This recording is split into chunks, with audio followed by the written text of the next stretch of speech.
자, 이어서 진행하겠습니다. 예. 16페이지 보시면 입주자 관리, 자, 이렇게 나와요. 입주자 관리. 자, 지금부터는 강론입니다. 강론. 그래서 우리 주택을 배웠잖아요. 관리 대상, 그죠? 무엇을 관리할까? 주택 관리하는데 이제 그 주택 단지 안에 있는 모든 걸 또 다 들여다 보는 거죠. 그래서 그 이야기를 지금부터 이제 하도록 그렇게 하겠습니다.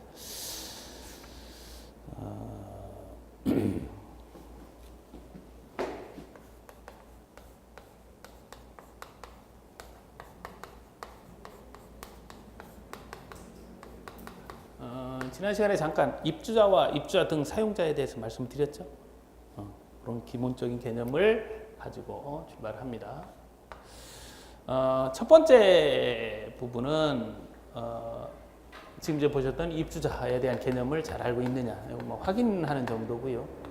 두 번째는 입주자들이 그 공동주택 단지에서 서로 지켜야 되는 어떤 그 의무 같은 게 있을 거 아니에요, 그죠? 규범, 약속 이런 거. 이걸 우리 이제 관리규약이라 그래요. 관리규약. 그리고 입주자들이 이제 어떤 의사표현이나 이런 것들을 직접 민주정치처럼 할 수는 없잖아요. 그죠? 대의정치를 합니다. 대의기구가, 의결기구가 입주자 대표예요. 그래서 입주자 대표. 그래서 이 개념이 이제 2장의 기본적인 골격입니다. 그래서 뭐 말씀드린 것처럼 입주자는 입주자가 있고 또 사용자가 있죠. 그죠? 사용자가 있고 요거를 더해 놓으면 입주자 등이라고 한다. 그죠? 이제 주의하셔야 될 건 뭐냐면 입주자라고 하는지 입주자 등이라고 하는지에 따라서 조금 다를 수가 있어요. 권리 의무 관계가. 그러니까 소유권 가진 분들하고 소유권 갖지 않은 분들하고는 약간 권리 의무 관계가 다를 수 있다. 아무래도 법적인 얘기를 하니까 그래서 입주자라고 되어 있는지 입주자 등이라고 되어 있는지는 이제 글을 읽으실 때, 지문을 읽으실 때 좀 주의해서 보시는 습관을 좀 가지시면 될 것 같아요. 그래서 이건 이제 포괄적으로 전부 거주하시는 분들, 이거 이제 권리를 가지고 계신 분들, 그리고 그냥 임차에서 사용하시는 분들, 뭐 이렇게 해서 구분할 수가 있겠습니다. 그 다음에 이제 관리 규약 이야기를 할 텐데요. 요 관리 규약이라고 하는 건 지금 말씀드린 것처럼 지금 관리를 해야 되는데 지켜야 되는 규범, 뭐 약속 이런 것들을 하나의 틀로 만들어 놓은 걸 관리 규약이라 그래요.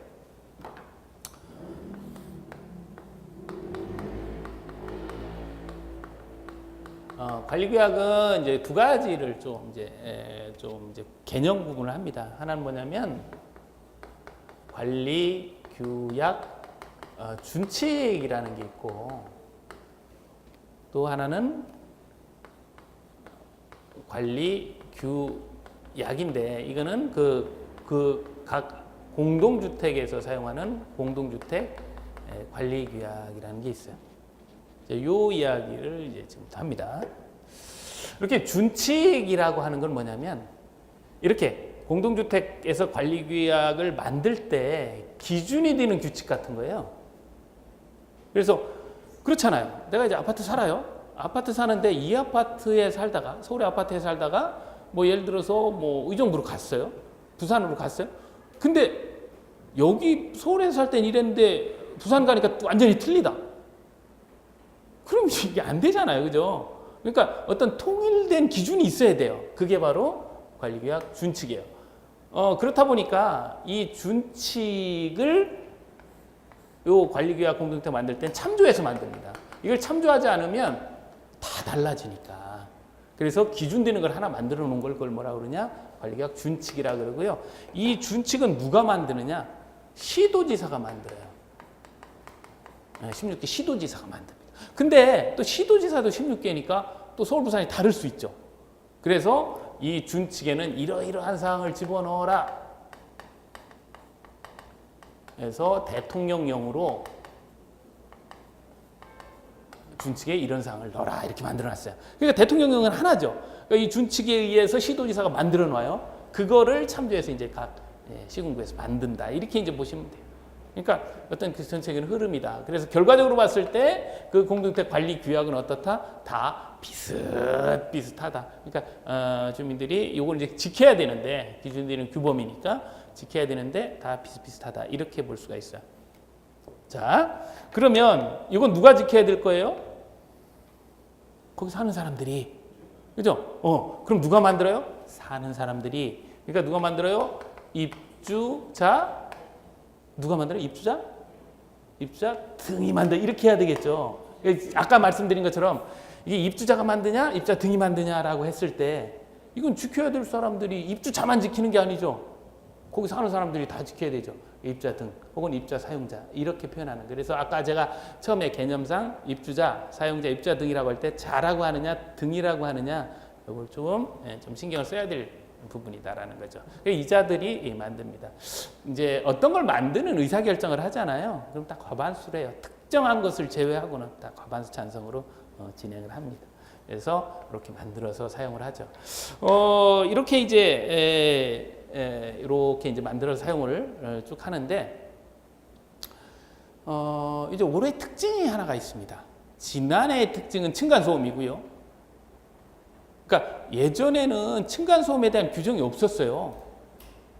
그래서 뭐 싸우면 괜히 그 소장님한테 막 시끄럽고 그럼 소장님 뭐 어떡하라고 가보면 또 당신이 뭔데 이래서 애매했는데 지난해 법에다가 층간소음이 있으면 뭐 이렇게 해라라고 지난해 이제 넣었죠. 그럼 지난해 문제 층간소음 문제가 나왔을까요? 개정됐는데 나오죠. 무슨 얘기인지 아시겠습니까? 이 개정 내용이 이렇다라는 거예요. 그래서 그런 부분은 다 말씀을 드리니까 염려는 안 하셔도 되고, 대개 이제 여러분들 이제 공부하실 때 오류 빠지기 쉬운 게 뭐냐면 기출문제를 쫙 봐요. 이것도 나왔네? 이것도 나왔네? 그러니까 막 그거 막 합니다. 근데 지금은 다 개정되고 쓸모없고 막 옛날 거고 이런 건데도 그냥 마치 막 이렇게 하는 거예요. 그러니까 너무 평면적으로 보시면 안 되고 제가 이 법 제도가 이렇게 변천이 되고 이러이러한 부분이 이때 되고 그럼 그때 나온 이유가 그때 개정이 됐고 이런 것들을 이제 기본 과정부터 이제 설명을 하거든요. 그러니까 시험 문제에 너무 스트레스 받지 않으셔도 돼요. 자, 어쨌든 개념을 이렇게 이제 잡아갑니다. 근데 이제 그러면서 이제 올해 이제 특징 중에 하나가 있어요. 이게 있습니다.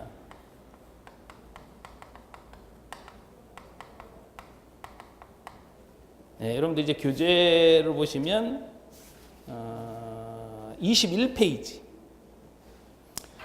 간접 흡연의 방지 등이라는 내용이 나올 거예요. 그죠? 이거는 지난해까지는 없던 겁니다. 올해 신상이죠. 그럼 올해 여러분들 이제 그러니까 21회 시험장에 가시면 이 얘기가 이제 나온다. 이제 그 얘기예요. 그래서 또 시험 문제 그러면 또 막 하니까 그런 의미로 말씀드린 건 아니고 이제 이렇다. 그 위에 층간소음 있죠. 그게 20회 시험에 나왔어요. 또 만들었으니까 또 쓰고 뭐 이렇게 하는 겁니다. 그래서 어떤 그 제도적으로 진행되는 부분은 뭐 크게 염려 안 하셔도 되고요. 요 간접 흡연 방지가 뭐 크게 어렵거나 뭐 힘들거나 그래서 실무에서 시험에 나오는 게 아니에요. 시대 어떤 흐름 방향 이런 거에 의해서 실무는 문제가 많이 좌우가 된다라는 거죠. 그래서 이제는요 아파트 단지 내에 담배 피시면 안 돼요. 왜 써야지. 간접 흡연으로 피해를 입혔다 그러면 알려요. 그럼 하지 말아라 이렇게 하면 또 권고할 수도 있고 그렇습니다. 조사도 하고 막 그래요. 예전에는 없었던 내용들이 이제 이렇게 이제 들어가기도 합니다. 되게 그러잖아요. 베란다 나와서 담배 피시고 어디에 그 저기 뭐 피난 공간 뭐 이런 데 담배 피고 있는데 그런 거 이제 안 됩니다. 법적으로도 이렇게 규제를 하고 있다. 또 그 이제 층간소음 같은 것도 그렇잖아요. 뭐 층간소음은 지난해 문제를 떠나서 그 전에도 나왔는데 공동주택에 거주하신다 그러면 민원 1순위예요. 층간소음. 이 층간소음이 이게 문제가 되는 게 칵테일 효과라는 것 때문에 그래요. 한번 꽂히잖아요. 그러니까 칵테일 효과가 뭐냐면 이제 어떤 파티 같은 거 할 때 막 시끌시끌 하잖아요. 뭐 클럽 같은 데 가서 시끌시끌한데 자기가 듣고자 하는 소리는 다 들리죠. 뭐 사랑하는 사람이 얘기를 한다든지 이런 것들. 집중해서 듣게 되는 현상을 칵테일 효과라고 하는데 층간소음도 마찬가지예요. 위에서 소음은 여러 가지 형태로 나타납니다. 근데 내가 듣지 않으려고 그러면 그걸 몰라요. 근데 한번 딱 들리는 순간 그건 안 없어져요. 애가 요 시간 되면 뛰더라. 그거 한번 그럼 안 뛰어도 막 이렇게 길을 쫑긋 하고 있는 거예요. 그러다가 살짝만 딱 뜨면 뛰어지금 올라가지고 인터폰하고 막 이러는 거예요. 이게 참 문제입니다.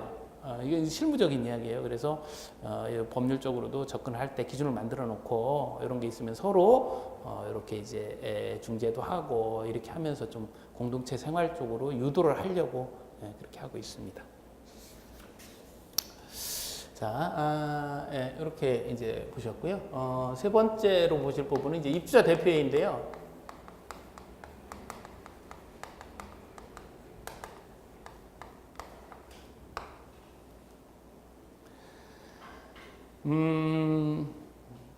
이제 여러분들이 실무에 가시면, 실무에 이제 소장님, 이제 관리사무소장님 되셔서 실무에 가시면, 무게감이 확 다르실 거예요. 입주자 대표회의에 대한. 왜냐면, 우리 일반적인 국가로 얘기하면, 이제 관리사무소장님이 행정부를 이끌어간다면, 이 의회를 이끌어가는 곳이거든요. 의회. 그 의회에서 각종 법률을 만들고, 의결을 하고, 예산 집행을 하고, 뭐 이런 걸 다 의회에서 하잖아요. 예산에 대한 의결을 하고.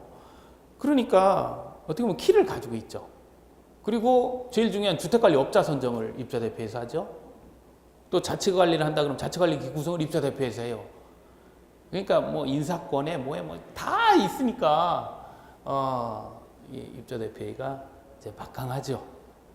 그렇다 보니까 올해도 뭐 계속 시험 문제에서 거론하는 것 중에 하나가 뭐냐면 결격 사유에 대한 이야기를 많이 합니다. 매번 시험에 나오는 것 중에 하나인데 뭐 공동주택 관리법 위반해가지고 뭐 잘못됐다, 뭐 100만 이상 형을 받았다, 그럼 뭐 2년간 하지 말아라, 뭐 이런 얘기들을 이제 매번 물어봐요. 그러니까 견제를 같이 하는 거죠. 그렇게 권한이 있는 만큼 또 견제도 하고 그렇습니다. 그래서 이제 이 입주자 대표 회의에 대한 부분인데 이제 우리 시험과 관련해서는 관리규약은 뭐 문제가 자체가 나오긴 하지만 쉽게 나와요. 그게 문제는 안 되는데 이 입주자 대표 회의는 워낙 내용이 좀 많습니다. 광범위하고 그래서 틀을 잡으실 때 요거는 그냥 간단하게 잡을 부분은 아니고요. 뿌리 구조로 해서 탄탄하게 좀 잡아야 될 부분이에요. 그래서 여기서 이제 틀을 잡으실 때 좀 혼용될 수 있고 좀 주의하셔야 될 부분을 좀 이제 말씀을 드리고 진행을 할게요. 입주자 대표 회의 이제 이게 관리 주체는 이제 집행기구고 이건 의결기구다라는 걸 이제 감은 잡으셨잖아요, 그죠? 의결을 하는 의결기구인데 이 입주자 대표 회의를 이제 구성을 하려면 구성원이 필요하죠, 그죠? 이 구성원을 뭐라고 부르냐면 동별 대표자라고 부릅니다. 혹시 이제 실무에 계시면 동대표 하는 거예요. 다 떼내고 동대표 이렇게 얘기하는 겁니다. 동별 대표자라고 불러요. 동별 대표자. 동별 대표자라 그래서 동만 대표하는 건 아니고요. 기준을 정해놓습니다. 관리계약에. 우리는 뭐 동이 뭐 60세대짜리도 있고 100세대짜리도 있잖아요. 그러니까 뭐 세대별 기준으로 한다 그러면 30세대당 1명 뭐 이렇게 만들 수 있어요. 기준은 이제 주민들이 알아서 관리계약에 넣으면 돼요. 어쨌든 그 기준에 의해서 이렇게 이제 대표하는, 쉽게 하면 이제 국회의원 같은 거죠. 이렇게 모여서 의회를 구성하는 게 바로 입주자 대표 회의가 되는 거죠. 그러니까 이 동별 대표자가 뭐 여러분도 똑같습니다. 국회의원 선거할 때 잘 뽑아야 되죠. 그냥 국회의원 선거하는데 뭐 한 표를 주십시오. 막 계속 문자 보내고 이렇게 뽑아놓고 나면 문자 와요? 안 와. 이러면 안 돼. 그죠? 피드백이 돼야 돼요. 그런데, 국회의원하고 동별대표자하고 좀 다른 거는 국회의원은 세비라는 걸 풍족하게 주는데, 동별대표자는 없어요. 무보수 명예입니다. 그러니까 참 이게 약간의 딜레마죠. 뭐 거마비 형태로 일부 지급하는 것도 있긴 한데, 일단 이제 명예, 무보수. 아파트 발전을 위해서 이렇게 합니다. 근데 이 동별 대표자를 서로 하겠다고 하는 단지도 있어요. 왜 그럴까요? 아무튼 그렇게 자기 돈 써가면서 하는 데인데 뭐 서로 하겠다 이런 데도 있어요. 어쨌든 이제 이런 측면이 뭐 여러분도 느끼셨을 거예요. 약간 또 어떤 의사결정을 하면서 부정적인 요인도 나올 수 있으니까 그래서 이 동별 대표자는 임기를 제한을 합니다. 그냥 한 번 하면 계속 할 수 있는 게 아니라 어떤 이 임기를 제한을 해요. 그래서 이 임기는 딱 요만큼만 해놔라고. 그러니까 이거는 그냥 뭐 어디 관리규약이나 이런 데 써놓으면 안 되죠. 법에 딱 써놔야 돼요. 그래서 공동주택관리법 시행령에 시행령, 뭐 우리가 시행규칙 그러는데 시행령은 대통령령입니다. 부처령을 우리가 시행규칙이라고 하고 대통령령으로 임기를 제한을 하죠. 그래서 이렇게 되도록 하고 있어요. 그래서 이제 뽑는 과정은 후보자가 1명일 수도 있고 2명일 수도 있고 이제 강론으로 나올 수 있는데 이런 거 이제 기본 과정에서 이제 정리를 하시면 돼요. 그 내용은 뭐 크게 어렵진 않습니다. 근데 그걸 외우려고 하면 좀 까다로울 수 있으니까 그러니까 그런 부분들은 말고 이렇게 임기를 좀 제한을 하고 있고. 사실 이제 임기를 2년 2번만 이렇게까지만 하게끔 이렇게 해놓으니까 이제 조그만 단지 같은 경우는 이제 하실 분이 없는 거예요.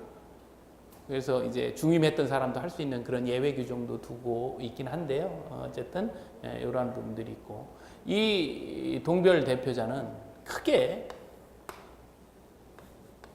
자격을 갖춰야 돼요.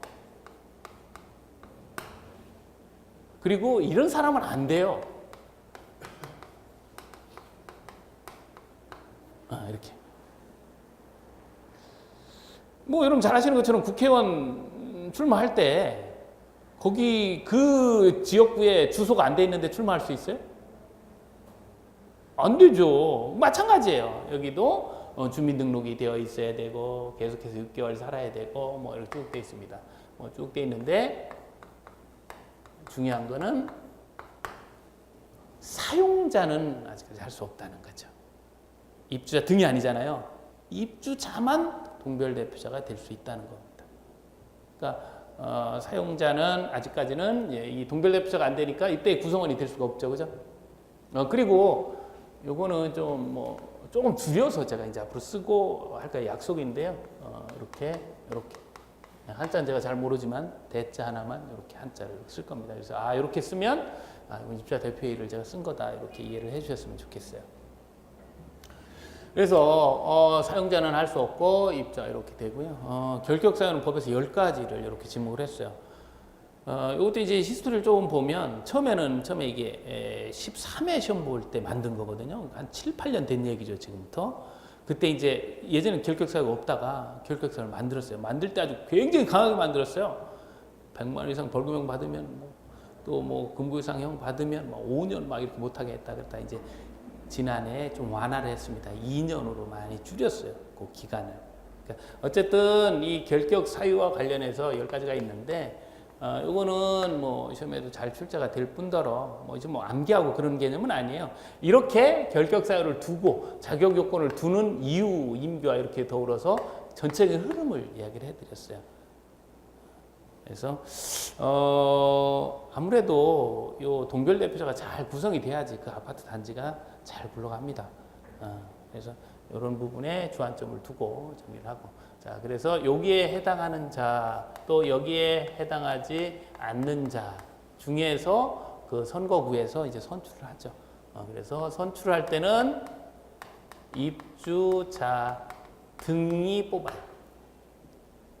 이게 무슨 얘기냐면 내가 출마할 때는 소유권이 있는 입주자여야 되는데 투표는 누가? 입주자든 사용자든 다 투표를 할 수 있다는 거죠. 투표는 이렇게 입주자 등의 우리 이제 4대 선거 있잖아요. 공개, 비밀 이런 요즘 이제 전자투표로 많이 하는데 이러한 선거에 의해서 이 동별대표자가 선출이 됩니다.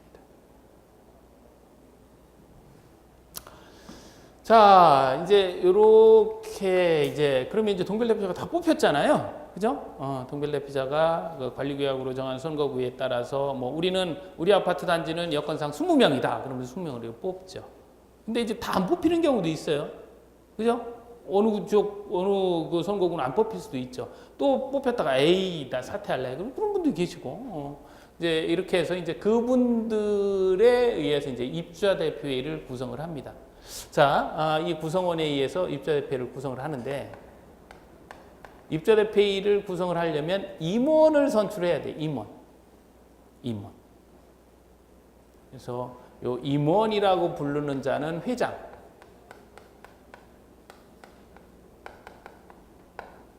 감사,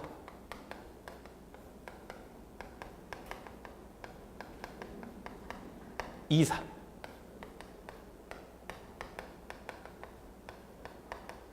그래서 총 해서 4명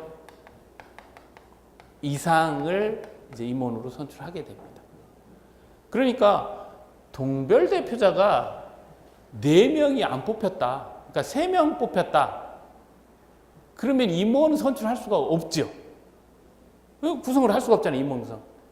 임원이 다 구성이 돼야지 입주대표회의가 되는 겁니다. 그러니까 입주대표회의는 4명 이상이 되어야지 구성이 돼요. 요 임원은 뽑아야 되니까. 이래서 그런 겁니다. 그래서 이제 예전하고 좀 달라. 예전에 뭐 한 2년 전부터 이제 달라진 부분은 뭐냐면 예전에 이사가 2명 이상이고 감사가 1명 이상이었는데 감사의 비중을 늘리는 추세에 있어요. 그래서 지금 이제 감사가 2명 이상입니다. 그러니까 업무 감사하는 측면에 한 분, 또 회계 감사하는 측면에 한 분, 뭐 이런 식으로 뭐 기술 감사 이렇게 이제 감사의 폭을 늘리고 있다. 이렇게 해서 이제 임원을 선출해요. 근데 이제 이 임원을 선출하는 그 과정이 굉장히 복잡해요. 이 선출 과정이. 왜 복잡한지를 제가 이제 간단하게 좀 말씀을 드려볼게요. 회장 뽑는 건 좀 간단하죠. 그죠? 1명이니까 그냥 1명 뽑으면 됩니다. 감사 2명 이상 뽑는데 지금 뽑으려고 하는 사람보다 덜 출마할 수도 있고 더 출마할 수도 있고. 그죠? 이런 경우가 있습니다. 그렇다 보니까 이 선출하고 하는 부분들을 이제 표로 이렇게 만드는데 굉장히 복잡하게 돼 있어요. 지금 보시면 머리 지납니다.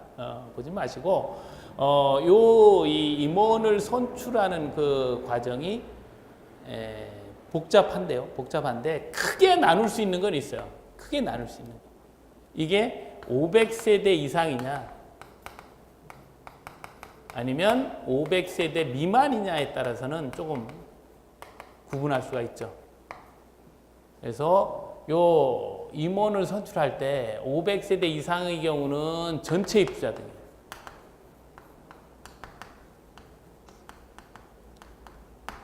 500세대 미만에서는 입주자 대표회의에서 이렇게. 근데 물론 여기에 또 예외가 있습니다. 이사는 세대수와 관계없이 다 입주자 대표회의에서 뽑아요. 여기는 요 이사는. 그러니까 지금 벌써 막 복잡하죠? 지금 이거는 그냥 틀만 얘기한 거예요. 세부적인 말씀은 안 드리고 틀만 얘기해도 좀 복잡합니다. 그래서 그 임원 선출과 관련된 부분은 기본 과정에서 차근차근 짚을 거예요. 다만 여기서 이제 말씀드릴 부분 뭐냐면 이런 부분들이 있고 이런 부분들을 뽑을 때 세대수 구분해서 주민들이 뽑느냐 입주자 대표에서 뽑느냐라고 크게 달라진다라는 걸 기억을 하시면 되고 그 기준 시점이 500세대다라는 것 기억하시면 될 것 같아요.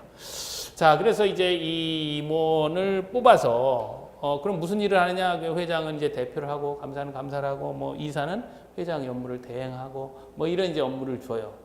그래서 의결도 하고. 자, 이렇게 이제 쭉 진행하다가 문제가 생기면 해임을 해야 되잖아요. 이제 이렇게 해서 선출하지만 이제 해임을 할 수도 있죠. 요걸 이제 한번 여쭤보려고 그러는 거예요. 뽑았어요. 해임은 어떻게 할까요? 선출의 방법으로 해임을 합니다. 그러니까 이렇게 주민들이 뽑았으면 주민들이 해임하는 거고요. 입주대표에서 뽑았으면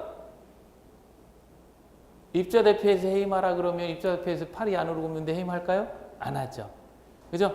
그래서 입주대표에 뽑았으면 관리규약으로 정하도록 하고 있어요. 관리규약으로 해임의 방법을. 그래서 어쨌든 선출의 방법, 그러니까 선출의 방법으로 해임을 한다. 그것도 이해를 하시는 거예요. 근데 입주대표에서 뽑았다고 입주대표에서 해임하라 그러면 에이 그런 의사결정은 자기네 다 팔이 안 오르는데 의사결정 하겠어요? 안 하죠. 그런 건 이제 관리규약으로 정합니다. 자, 어쨌든 큰 틀은 뭐냐? 선출을 잘 정리를 해두시면 해임도 따라온다. 선출을 잘. 근데 지금 선출은 지금 안 건드리기로 했죠, 그죠? 기본 과정으로 할 겁니다. 그래서 이제 어느 정도 복잡하냐면, 예, 그 23페이지에 위에 결격 사유 있고 밑에 임원 선출이 있고 이렇게 넘기시면 24페이지에 임원은 다음 각호 구분 방법으로 한다라고 해놓고 선출 방법이 깨알 같은 것으로 박스가 하나예요, 그죠? 지금 하면 머리가 지날 수가 있어요. 다만 이건 구분하셔야 돼요. 누가 뽑는지, 입자 등이 뽑는지, 입자가 뽑는지, 그 선거구, 이거 이제 좀 더 보완하면, 그 선거구죠. 동별대표자는 선거구에서 뽑으니까, 선거구 입자 등이 뽑는 거고, 이거는 전체 입자 등이 뽑는 거고. 이런 큰 그림을 구분하시면 될 것 같습니다. 자, 그리고 이제 또 하나, 이렇게 이제 동별대표자 뽑을 때, 선거하죠. 누가? 입주자 등, 그러니까 입주자나 사용자. 그러니까 거기서 하시는 분은 다 투표하는 거 아니에요, 그죠? 동별로 하든 뭐 어떻게 하든 다 할 거 아닙니까? 동별 대표 뽑을 때 입주자 등이 선거를 했으니까 전 주민이 움직인 거죠. 또 임원 뽑을 때 이렇게 전체 입주자 등이 또 움직이잖아요, 그죠? 그죠? 물론 뭐 입주자 대표에서 뽑기도 하지만 이렇게 입주자 등이 선거에 이렇게 개입되면 공명선거에서 약간 벗어날 수가 있겠죠. 그죠? 그래서 이제 그러니까 실무적으로 싸움 난다 그 얘기예요. 정말 그런 경우도 많이 있습니다. 그냥 뭐 이래저래 해서 마음에 안 맞으면 실무적으로 보면 그래요. 뭐 정확하게 어떤 팩트를 가지고 이야기를 해야 되는데 그게 아니고 비슷하게 휙 던져요. 그럼 그런 거 아니다라고 또 반론을 막 하잖아요. 그럼 끝나면 관계없어요. 근데 꼭 서로 그러다가 밀칩니다. 그럼 전혀 다른 데로 변질이 돼요. 그럼 폭행 막 이쪽으로 또 가는 거예요. 그러다 보면 그게 한번 되면 뭐 이런 데로 패가 갈리죠. 공동체 생활하는데 굉장히 문제점이 있어요. 그래서 이러한 공정한 선거 관리를 하기 위해서 선거관리위원회를 둡니다. 그리고 이 선거관리위원회는 반드시 있어야 돼요. 이제 그 어떤 그 향후의 문제도 그렇고 앞으로 이제 그 기출 문제 그 출제되는 문제의 추세가 어떤 거냐면 이것도 이제 지난해 그러니까 20회 때 나왔지만 공정성, 투명성 또 어떤 그 권리와 관련해서 권리 구제, 그죠? 본인의 권리를 구제받는다든지 이런 것들, 이런 공정한 선거 관리 이런 측면에서의 접근이 많아요. 실제 이제 보면. 그래서 이 선거관리위원회가 뭐 크게 어렵거나 그러진 않은데 이런 전체적인 선거를 관장하기 위해서 둔다라는 거죠. 선거관리위원회를 25페이지에 보시면 동별 대표자 등의 선거 관리해서 임원 선출이나 뭐 동별주의 선거관리위원회를 이제 구성을 하죠. 6번에 나와 있습니다. 그래서 거기 그 동그라미 2번에 기억번 보시면 500세대 이상은 5명 이상 9명이야. 또 500세 미만 사람이 없으니까 뭐 좀 줄여줬죠. 하한선을 3명까지 이렇게. 근데 봐요. 어떤 아파트 단지에서 동별 대표자도 지금 막 뽑아야 되죠. 또 선거관리위원회도 또 이렇게 반드시 뽑아야 된다 그랬잖아요. 이거 반드시 뽑아야 되니까 진짜 일할 사람이 없어요. 진짜 일할 분들이 안 계십니다. 그래도 안 뽑으면 안 되죠. 이게 또 아까 말씀드린 것처럼 큰 문제점이 도출이 될 수가 있기 때문에 선거관리위원회를 구성을 해서 이렇게 뭐 우리가 이야기하는 공정선거 측면에서 이렇게 확보를 하고 있다라는 거예요. 선거관리위원회도 예전에 임의조항이었는데 이제는 다 이제 반드시 구성해야 되는 강행 규정이 됐습니다. 이렇게 이제 보시면 될 것 같아요. 그래서 강행 규정이 되다 보니까 뭐 선관위의 뭐 결격 사유나 이런 것들도 나올 수가 있죠. 자, 이렇게 볼 수가 있습니다. 그리고 이 국회의원 선거하고 대통령 선거를 하는 그 관장 기구가 선거관리위원회죠. 그 구시군 선거관리위원회라 그래요. 그거를. 근데 아파트에서도요. 공동주택에서 이 선거 관리할 때 구시군의 선관위위원을 한 명 위촉할 수가 있어요. 그러니까 이 내부인들만 가지고 하는 게 아니라 구시군 그 공무원들 아니에요? 그분을 이 선관위 위원으로 위촉이 가능해요. 500세대 이상은. 그만큼 그쪽에 이제 좀 뭐라 그럴까요? 관심을 갖는 거죠. 그 질문이 이건 이제 하나 좀 체크하고 좀 드릴 말씀이 있어서 25페이지에 보시면 밑에 5번째 줄 보시면 동그라미 4번에 1항에도 불구하고 500세대 이상인 공동주택은 선거관리위원회법 2조에 따른 선관위 소속 직원. 그죠? 이게 쉽게 얘기하면 공무원이죠. 그죠? 이 사람 한 명을 우리 선거관리위원회 위원으로도 위촉이 가능하죠. 그죠? 모든 공동주택을 다 한다 그러면 직원 그렇지 않아도 없는데 힘드니까 500세 이상만 제한을 두긴 했습니다. 그래서 이러한 부분들이요. 자, 좋습니다. 그 다음에 그 26페이지 보시면 이제 본격적인 업무 하죠. 의결. 입자대표인은 의결 기구이기 때문에 의결이 대다수 아닙니까? 그죠? 그래서 어떤 사항을 의결하느냐? 거기 18가지로 이렇게 정리를 해놨네요. 그죠? 보면 또 머리 아파요. 뭘 의결할까요? 그건 아까 봤던 관리주체 업무하고 똑같은 거예요. 그냥 아파트 한 진에서 일어나는 일은 다 의결할 거 아닙니까? 그죠? 그러니까 이것도 지금 뭐 이걸 뭐 읽어보고 뭐 이게 해봐 의미가 없고 전체적으로 일단 기본적으로 책은 한번 보시고 나서 이런 내용이구나. 그리고 외우는 거 아니에요. 또 한번 보고 나서 이렇구나 이렇게 색깔로 구분하는 겁니다. 자 이렇게 얘기를 합니다. 우리가 이제 요 의결 관련해서 하나 좀 정리를 하나만 하고 갈게요. 뭘 할 거냐면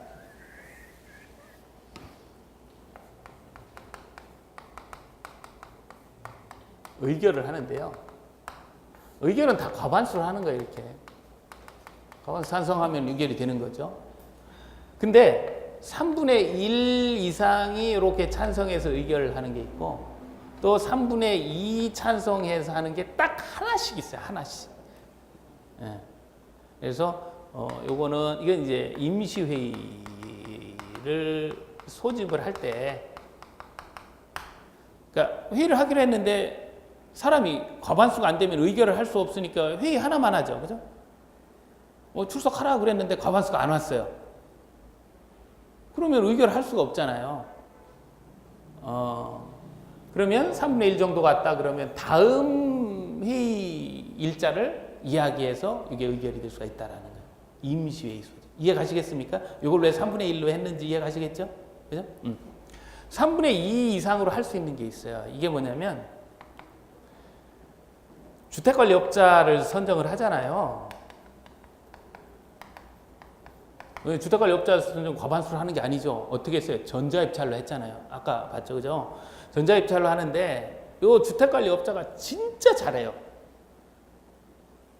진짜 잘해. 보니까 뭐 너무 잘해. 근데 전자입찰하면 그분이 다시 될 수 있어요? 그 업자가? 어렵지. 전자입찰은 어려워요.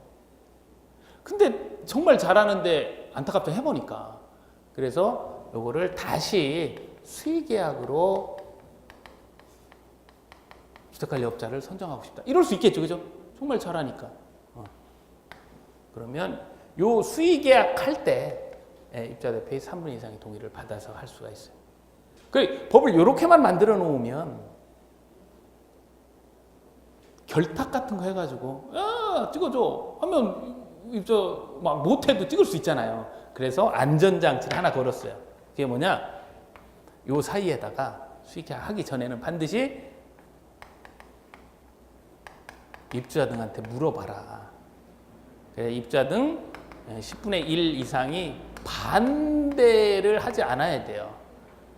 그러니까 10분의 1 이상이 반대니까 조금만 반대해도 이건 할 수가 없죠. 그죠? 과반수 반대가 아니고 10분의 1 이상 반대니까 에이 뭐 저 사람 보니까 뭐 잘 못하던데 업자 잘 못하던데 라고 10분의 1만 얘기하면 이거는 할 수가 없는 거예요.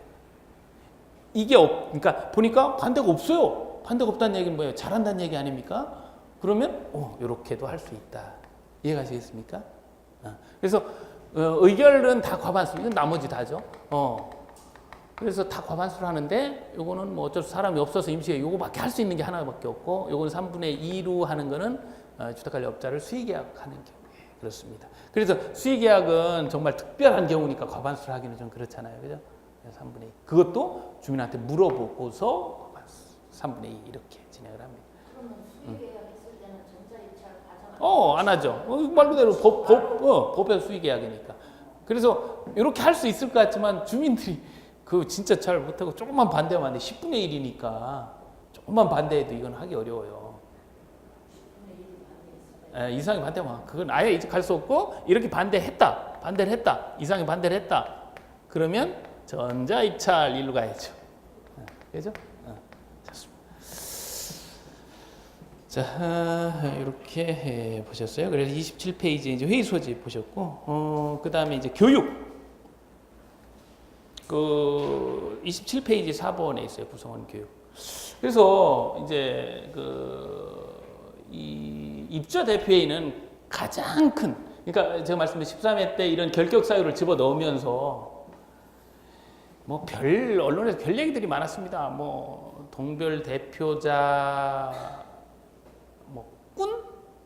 뭐 어떤 또 아니면 동별 대표자가 막 이렇게 그러니까 뭐라 그럴까요? 뭐 이렇게 단지를 다니면서 막 전체를 이렇게 이런 경우가 굉장히 많아서 결격 사유나 이런 것들을 강하게 이렇게 하면서 그때 이제 만든 것 중에 하나가 뭐냐면 교육이에요, 교육.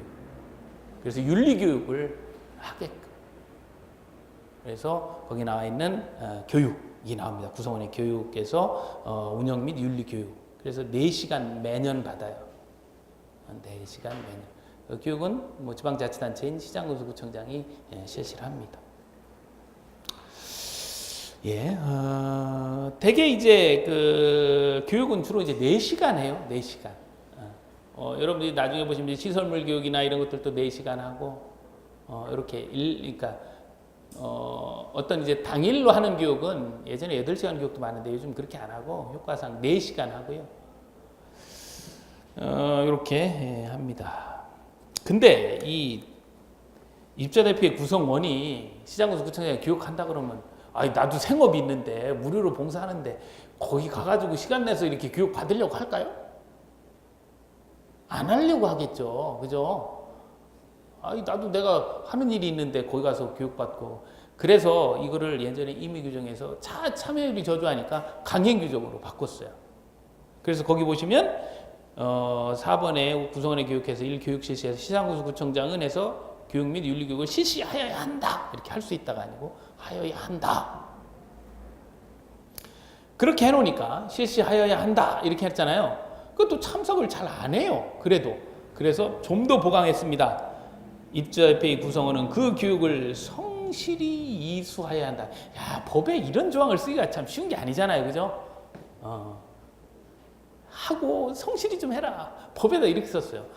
그래서 이런 전체적인 그 입주자 대표에는 그 투명성 이런 측면에서 접근하셔야 돼. 큰 그림을. 그래서 자격요건, 결격사유, 또 선관위, 또 이 선출 과정 이러한 부분들, 또 교육 이러한 부분들을 좀 이제 주의 깊게 정리하시면 될 것 같아요. 지금 이제 보신 것처럼 관리계약은 정말 간단하게 끝났는데 이건 지금 정말 간단하게 해도 복잡하잖아요, 그죠? 여기 아까 막 선출 과정 그런 것도 다 뺐는데, 그죠? 그래서 실제 이제 기본 과정에 들어가셨을 때 요 입주자 대표의 그 선출 과정 또 결격 사유 이런 것들을 해보는 거예요. 그래서 이제 기본적인 틀을 일단은 잡고 출발하죠. 그리고 그 27페이지 이어서 범죄 경력 조회 뭐 이런 표현이 나옵니다. 그래서 아무래도 그 우리 뭐 2년 뭐 제한을 두기 위해서 뭐 이 법령을 위반했는지 확인하거든요. 근데 이게 사실 이게 신상과 관련된 부분이라 그렇잖아요, 그죠? 그래서 법에 이렇게 집어넣었습니다. 그래서 선관위원장이 할 수 있게끔. 우리 이제 업무와 관련되는 부분은 선관위원장이 안 계실 수 있잖아요, 선관위가. 그럼 입주자 대표회장. 또 없으면 관리사무소장이 범죄 경력 조회를 하도록 그렇게 되어 있어요. 자, 이렇게 해서 이제 요 2장과 관련된 부분 보셨어요. 2장도 이제 정리를 좀 해보면 1장은 누가 무엇을 어떻게 이렇게 이제 전체적인 그 내용을 봤다면 2장은 이제 입주자 관련된 부분이죠. 그래서 이제 출발할 때는 이게 입주자인지 사용자인지 보니까 여기 지금 다르잖아요, 그죠? 어떤 권리 의무 관계가 다르니까. 근데 입주자는 출마할 수 있지만 또 입주자 등은 또 선출할 수 있고 뭐 이런 부분들이 있기 때문에 권리 의무 관계가 다르니까 정리를 해야 되고요. 지켜야 되는 규약, 관리 규약이라고 하고, 요거는 이제 전체적인 준칙을 이렇게 이제 만들어서 배포를 한다라는 거죠. 그걸 참조해서 입자 등의 과반수 동의를 받으면 돼요. 자, 그리고 이제 입자 대표의 구성은 좀 복잡하긴 하지만 동별 대표자를 어떻게 뽑을 것이냐. 동별 대표자를 뽑는 데 있어서 자격이 안 되는 사람 뽑으면 안 되죠. 자격요건 봐야 되고 또 결격사유에 해당하면 또 될 수가 없어요. 이 내용들을 이제 참조를 해서 그 선거구 입자 등이 뽑습니다. 그러니까 투표는 세입자도 할 수 있다. 이제 그 얘기가 되는 거죠. 아니 지금 그거를 잘못 이해를 하신 것 같아요. 투표를 할 수 있다는 얘기고요. 출마는 투표는 옛날부터 투표권에 제한을 두지는 둔 적은 없어요. 그럼요. 투표는 다 입자든 사용자든 관리비 여기 입자 대표에서 하는 의결 중에 제일 중요한 게 관리비 의결인데 사용자는 관리비 안 냅니까? 전세입자 관리비 안 내? 다 내죠. 그럼 자기가 내는 돈에 대한 의결인데 이 사람 뽑을 땐 당연히 투표하죠. 당연히 하는 거죠. 그래서 이제 이런 선출을 그렇게 하기 위해서 이 임원이 이제 복잡하게 뭐 지금은 이렇게 이제 간단하게만 봤는데 전체 주민들이 이제 임원도 뽑고 뭐 이렇게 하기 때문에 선관위가 필수적이다. 그리고 그 입자 대표인 그 교육을 통해서 또 매년 운영 교육도 진행을 하고 있구나라는 걸 이제 살펴봤습니다. 자, 이렇게 이제 보셨고요. 이제 그 다음 단계는 이제 아까 말씀드렸던 이제 관리비 집행을 하기 위해서는 그 관리비 의결을 이제 입자 대표에서 하는 게 가장 중요한 일이에요. 매달 이제 입자 대표를 하는 이유 중에 하나도 이제 그 관리비 의결입니다. 그래서 관리비가 어떻게 이제 부과가 되는지 이제 회계 관리라는 측면에서 회계 처리 흐름 또 29페이지 관리비 뭐 이러한 내용들을 가지고 다음 시간에 그죠? 다음 시간에 말씀을 드리도록 그렇게 하겠습니다. 오늘 이제 첫 시간인데요. 다시 한번 말씀드리지만 기나긴 과정입니다. 그래서 항상 이제 건강 유의하시고 그리고 암기가 아니에요. 이 실무 과목은 다른 과목하고 다릅니다. 실무 과목은요 아무것도 몰라도 이게 나올 출제가 예상되고 문제 한 두 번만 풀어보면 다 맞춰요. 그런 어떤 그 과정 범위 이런 부분들을 이제 선택하는 문제인데 그건 저하고 같이 하시면 되고 이제 여러분들이 하실 일은 뭐냐면 제가 그렇게 말씀드렸을 때 구분은 하셔야 되잖아요, 그죠? 그러니까 어떻게 제가 말씀드렸을 때 구분할 수 있게끔 기본적인 개념에서 구분하는 훈련 이렇게 이제 접근하시면 될 것 같습니다. 아무튼 이제 첫 시간 너무 이제 만나뵈서 이제 반가웠고요. 다음 시간은요 회계 관리부터 진행을 하도록 하겠습니다. 오늘 강의 여기서 마치도록 할게요. 수고하셨습니다. 네, 감사합니다.